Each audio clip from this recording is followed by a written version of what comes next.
Couple harmonieux, couple sacré, comment vivre une belle relation d'amour? Bonjour, c'est Gaël Huchet-Hainaut du site Sortez de vos situations répétitives. Alors, je t'invite tout de suite à liker la vidéo et si tu n'es pas abonné à ma chaîne, à t'y abonner. Un couple sacré, je dirais que c'est un couple qui va un peu plus loin dans la profondeur de son histoire. Un couple qui va essayer par sa relation d'avoir une évolution intérieure, une évolution de conscience, une évolution spirituelle. Alors, bien évidemment, un couple sacré est obligatoirement un couple harmonieux. Mais ce n'est pas parce que c'est un couple sacré ou un couple harmonieux qu'il n'y a pas à certains moments de tension. En fait, la différence avec, on va dire, les autres couples, c'est comment ils vont arriver à gérer cette situation. Eh bien, je dirais quasiment qu'une seule issue pour gérer à bien cette situation, c'est qu'une fois qu'il y a la tension, c'est d'en parler chacun envers l'autre, d'être authentique, sincère envers soi-même et envers l'autre, pour pouvoir se reconnecter. Parce qu'en fait, ce qui se passe, c'est que dans les couples, au début, bien souvent, on est amoureux, donc on sent cette connexion qu'on a au niveau du cœur. Et puis, petit à petit, avec la vie qui arrive, tout ça, eh ben, on sent de moins en moins, on perd cette connexion.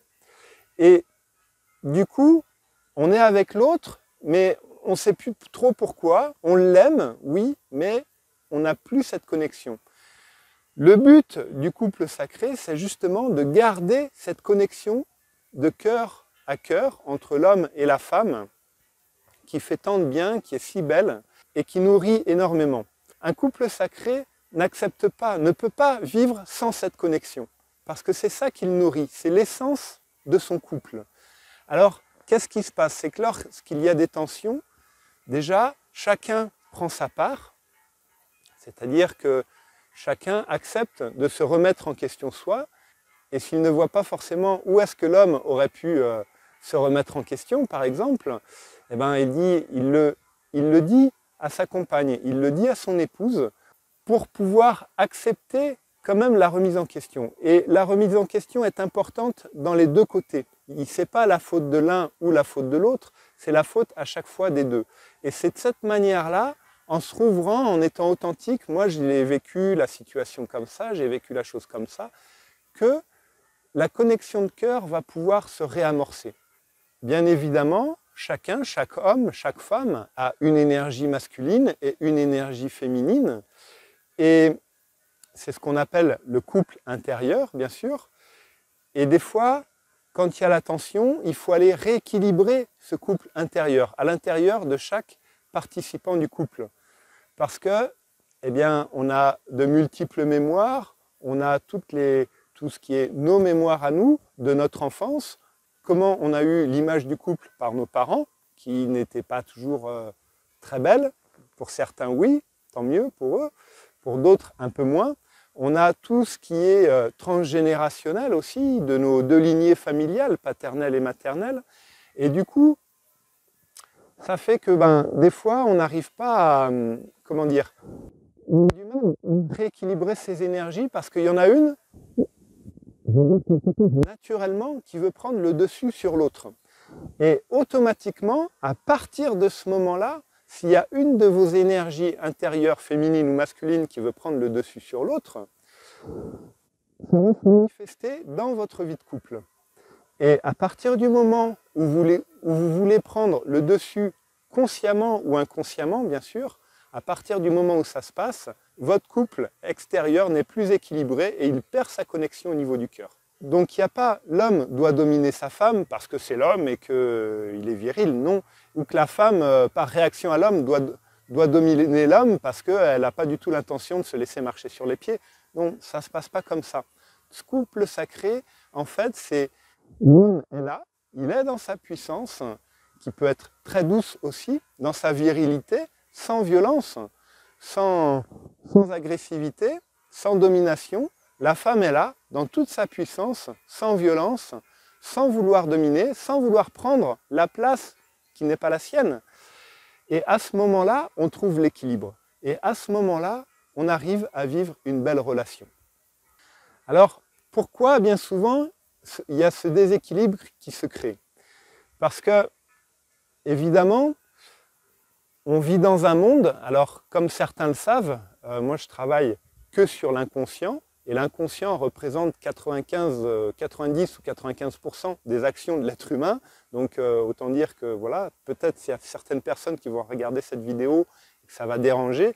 Je suis désolé, mais je fonctionne que comme ça et je vois que plus j'avance, plus mon travail est efficace en prenant en compte l'inconscient de plus en plus. Voilà. Donc, qu'est-ce qui se passe? C'est qu'il y a des égrégores. Des égrégores, c'est un groupe de pensée, que ce soit l'égrégore des hommes ou l'égrégore des femmes. L'égrégore des femmes, souvent, c'est les hommes sont tous des machos, on ne peut pas leur faire confiance, ils sont violents, ils font que ce qu'ils veulent. L'égrégore des hommes envers les femmes, c'est oh, elles sont chiantes, faut toujours faire comme elles veulent, c'est toujours elles qui décident. Ce genre de choses, si vous voulez. Et tous ces groupes de pensée au niveau humain, au niveau d'un pays, au niveau d'une ville, d'un pays, au niveau de tous les hommes et les femmes qu'il y a sur la planète, créent une énergie, si vous voulez. Et en tant que couple intérieur, en tant que couple conscient, en tant que couple sacré, on reçoit, qu'on le sente. Alors bien souvent, les gens ne le sentent pas, mais quand on arrive à une certaine sensibilité, on ressent tout ça. Et ça apporte des déséquilibres. Ça a un rôle sur toi qui essaye d'avoir un couple sacré. Et c'est bien souvent facteur de déséquilibre dans ton couple intérieur parce que les hommes de ta lignée disent mais attends, tu vas pas te laisser, tu vas pas donner le choix à ta femme quand même, c'est complètement anormal. Et toi, puisque c'est des injonctions inconscientes, tu as beau faire tout ce que tu peux, ben, tu n'arrives pas à t'en sortir. Donc pour ça, il faut de l'aide, il faut être aidé. Et inversement, chez les femmes, il y a des familles où il y a des égrégores de femmes, où il y a des mères qui envoient des injonctions sur les femmes, par exemple, comme quoi elles doivent manier l'homme à la baguette. Et donc, tant qu'on est dans ces rapports-là, ou tant qu'on reçoit ces choses-là, eh ben, on ne peut pas être en harmonie complète dans son couple. Et je suis sûr qu'il y a énormément de couples sur Terre qui s'entendent bien, qui vont bien, qui n'ont pas envie de rentrer dans ces rapports de force, mais qui sont influencés par, évidemment, les mémoires cellulaires, tout ce qui est transgénérationnel et karmique. Et ça fait que petit à petit, s'ils ne reçoivent pas d'aide, s'ils ne s'occupent pas de sortir de ces égrégores, leur couple se prend de la distance, puisque leur couple intérieur est déséquilibré, leur couple extérieur prend de la distance, et puis au bout d'un moment, il arrive où ils sont dans une relation et ils se disent oui, je l'aime, mais en fait, concrètement, il n'y a plus rien qui vibre. Voilà. Et c'est dommage, parce que des fois, il y a beaucoup de couples où il suffirait juste de quelques petits trucs pour les faire se reconnecter.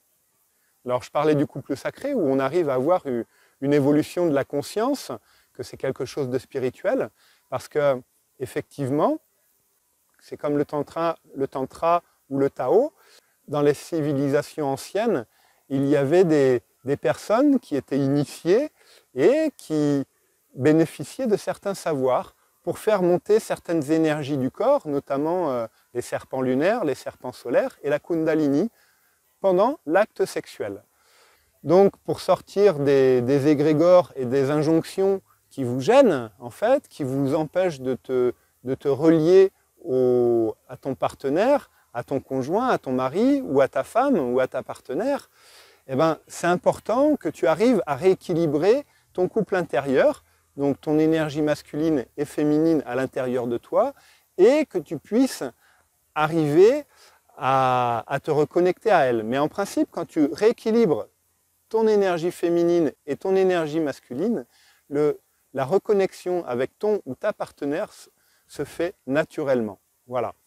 Avec la méthode PRIME, la purification régénérationnelle des injonctions, mémoires et égrégores, c'est exactement tout ce qu'on travaille pendant mes consultations, que ce soit des consultations individuelles ou en couple. On va chercher tous ces égrégores, toutes les parties de toi qui acceptent ça, parce que si ça t'arrive, c'est qu'il y a des parties de toi qui sont en allégeance, qui ne veulent pas trahir quelque part, les personnes de ta famille, parce qu'elles ont l'impression que si elles ne respectent pas leurs injonctions, ça va les trahir. Et de ce fait, elles rentrent dans leur mode de pensée, leur mode de fonctionnement, même si consciemment, ce n'est pas ça que tu as envie. Je voulais te donner quelques outils pour t'aider dans ton couple, et puis que tu puisses sentir la connexion avec ton ou ta partenaire pendant des années et des dizaines d'années, pour que tu vives la plus belle relation de ta vie. Voilà. Alors, si cette vidéo t'a intéressé, je t'invite tout de suite à la liker et t'abonner à ma chaîne si tu n'y es pas déjà. Et moi, je te dis à bientôt dans une prochaine vidéo. Au revoir!